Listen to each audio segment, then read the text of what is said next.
Tiap kali kita lihat cermin, bawaannya pasti pengen ngaca. Ngecek rambut, wajah, dan semuanya.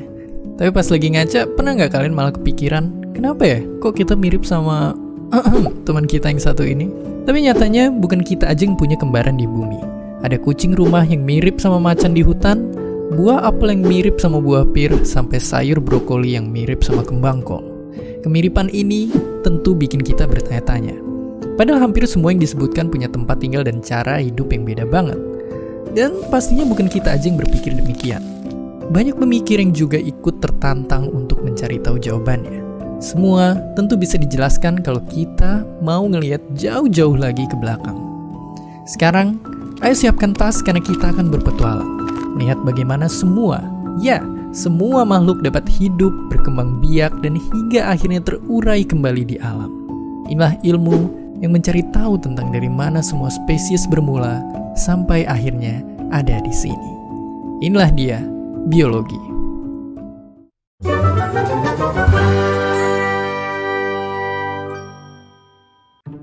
Kalau dibayangin, biologi itu kayak ensiklopedianya kehidupan, yang nyatetin dan ngelompokin semua yang bernyawa.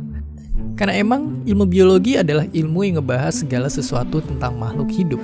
Dan dari sana kita bisa tahu banyak banget informasi tentang mereka. Berjilid-jilid informasi yang membahas lengkap tentang makhluk hidup. Dan dari dulu sampai sekarang catatan itu terus makin panjang. Dari neliti satu persatu makhluk hidup di alam, kita bisa tahu dan manfaatin buat banyak hal. Dari yang paling simpel kayak nyari tahu apa yang bisa dimakan dan apa yang bisa nyebabin keracunan. Atau neliti benda kecil yang akhirnya bisa bikin tubuh kita lebih kuat. Atau sampai paling keren, modifikasi tubuh kita untuk jadi lebih canggih di masa depan. Semua dipelajari lewat biologi. Dari hasil neliti sejak dulu sampai sekarang, ilmuwan udah ngumpulin semua informasi itu ke ensiklopedia kehidupan yang sekarang udah banyak serialnya. Karena biologi itu emang luas banget, dan cabang ilmunya juga ada banyak. Sekarang, ayo kita bedah satu-satu, kita mulai dari gambaran percabangan biologi itu sendiri. Pertama, ada anatomi. Kita di sini belajar tentang bagian-bagian dari tubuh kita dan makhluk hidup lainnya. Lebih ke dalam, fisiologi ngebahas fungsi dan cara organ-organ tubuh bekerja. Misalnya tentang gimana makanan dicerna dalam perut. Dan kalau kita zoom in lagi, ada makhluk hidup berukuran sangat kecil yang ikut hidup di dalam tubuh kita. Itulah mikrobiologi. Di dalam situlah biologi seluler kemudian neliti seluk-beluk sel sampai nantinya biologi molekuler ngebahas sifat dan interaksi molekul-molekul makhluk hidup. Dan gak cuma itu, begitu udah ngeliat sampai sini kita bakal ketemu sama dasarnya, genetika. Dan inilah yang bikin warna rambut dan bentuk tubuh kita sama kayak orang tua kita. Dan ini gak cuma terjadi di manusia aja, tapi semua makhluk hidup juga ngalamin penurunan sifat dari induk mereka. Inilah kenapa semua makhluk hidup tadi perlu dibagi-bagi berdasarkan cirinya dan dikelompokin di dalam ilmu yang namanya taksonomi. Ada botani untuk kita yang fokus meneliti pohon-pohon di sekitar, ada zoologi untuk ngamatin hewan-hewan yang kita lihat di alam liar, hingga ada juga mikologi untuk tahu mana jamur yang bisa digoreng crispy dan mana yang gak boleh dimakan. Interaksi semua makhluk yang terjadi di lingkungan hidup ini kita pelajarin lewat yang namanya ekologi. Kalau sampai sini kalian udah mulai kebayang garis besar ilmu biologi? Bagus. Karena sebenarnya kalau dirincin lagi, biologi masihlah sangat-sangat luas. Mungkin sekilas kita mikir kalau cabang biologi yang banyak banget itu cuma bikin kita pusing. Padahal percabangan inilah yang bikin kita bisa ngelengkapin ensiklopedia tadi. Bayangin kalau kita nggak kenal sama sekeliling kita. Mungkin kita akan sama kayak manusia purba yang nggak bisa bedain mana buah beracun dan mana yang bisa dimakan.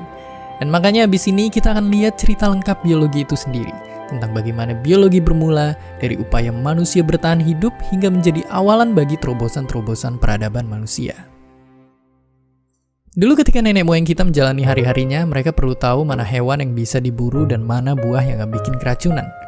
Karena kalau nggak gitu, tentunya hidupnya nggak akan bertahan lama. Ilmu biologi jadi dasar insting nenek moyang kita bertahan hidup.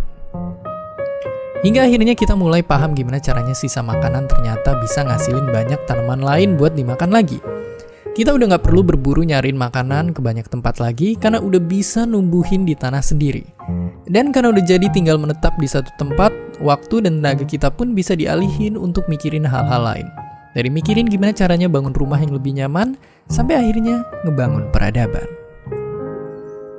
Roda waktu terus berputar dan ilmu biologi udah nggak lagi cuma ngebahas tentang makanan aja, tapi bahan-bahan herbal mulai dikenal buat ngobatin orang-orang sakit. Dan para dokter saat itu udah bisa ngelakuin operasi-operasi sederhana semacam ngejahit luka-luka. Bahkan di Mesir kuno, para dokter ini udah punya pengetahuan biologi yang cukup untuk ngawetin mayat raja-rajanya jadi mumi.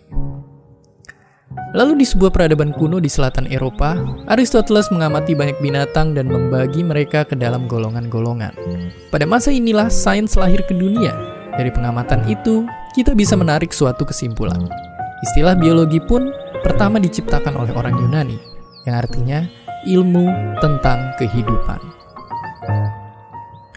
Barulah ribuan tahun setelahnya biologi berkembang dengan begitu pesat, mulai dari Leonardo da Vinci yang gambar anatomi tubuh manusia sampai Anthony van Leeuwenhoek yang bisa gambar sel karena udah ada mikroskop. Di masa ini biologi ibaratnya jadi candu banyak ilmuwan, sampai-sampai ada banyak banget spesies baru yang ditemukan. Lalu berkat perkembangan pesat sebelumnya, sekarang kita telah merevolusi biologi. Lewat penemuan DNA, bidang-bidang studi biologi langsung meluas. Dari dunia kedokteran sampai ekonomi, peluang pemanfaatan teknologi biologi menjadi tidak terbatas. Karena udah tahu biologi nggak melulu soal menghafal, kita nggak perlu takut lagi belajar pelajaran satu ini. Coba contoh ilmuwan ini, Pak Berry Juliandi. Dulu ia pun nggak suka biologi karena hafalannya yang banyak banget. Tapi semakin ia mendalami dan terlibat dalam berbagai eksperimen, Pak Berry akhirnya menyadari apa yang bisa membuat biologi jadi menarik. Karena ternyata belajar biologi itu adalah belajar tentang diri kita dan hal-hal yang berada di lingkungan kita. Dengan belajar biologi kita bisa mengerti kenapa kita ada di dunia, siapakah rekan-rekan kita yang ada di lingkungan seperti hewan, tumbuhan, dan bagaimana hubungannya dengan kita, bagaimana mikroba mempengaruhi otak kita, dan lain-lain. Jadi tidak hanya sekedar pelajaran biologi yang seperti kita temui hafalan saja. Jadi sangat menarik sekali dan hampir semua bidang ilmu di dunia itu memerlukan aspek biologi untuk memahami secara utuh bidang ilmu tersebut. Pak Berry telah menuntut ilmu biologi sampai ke Jepang untuk studi doktornya.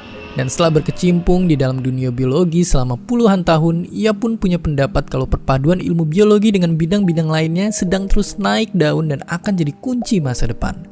Karena ada satu hal yang menjadi kekuatan utama biologi dan membuatnya punya nilai ekonomi tinggi. Padahal di masa yang akan datang, ilmu biologi adalah ilmu yang paling dibutuhkan oleh dunia. Mengapa?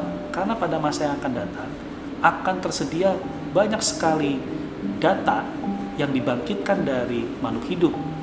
Sebagai contoh, misalnya data genom atau data gen manusia, data gen tanaman yang memiliki nilai ekonomi penting, data hewan yang memiliki nilai ekonomi penting, dan lain-lainnya.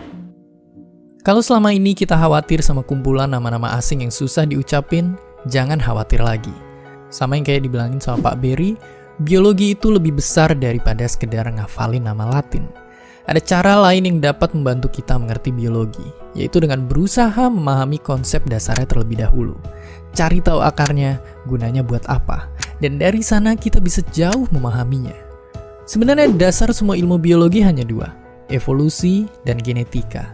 Mempelajari cabang ilmu lainnya akan lebih mudah kalau dua itu udah kita pahamin konsepnya. Selanjutnya kita juga bisa menyederhanakan konsep menjadi peta pikiran atau mind map. Kita bakalan bisa lebih ngerti dan bisa lihat keterkaitan antar materi. Pemahaman konsep kita akan jadi lebih menyeluruh dan itu bakal ngebantu kita banget. Seperti namanya, belajar biologi artinya belajar memahami kehidupan. Melihat banyaknya ancaman terhadap kehidupan kita di masa sekarang, biologi akan selalu menjadi ilmu yang penting untuk dipelajari. Dan selalu ingat bahwa semua ilmu yang selama ini kita pelajari terhubung satu sama lain. Seperti yang dibilang ilmuwan ini, bahwa kita semua pun terhubung.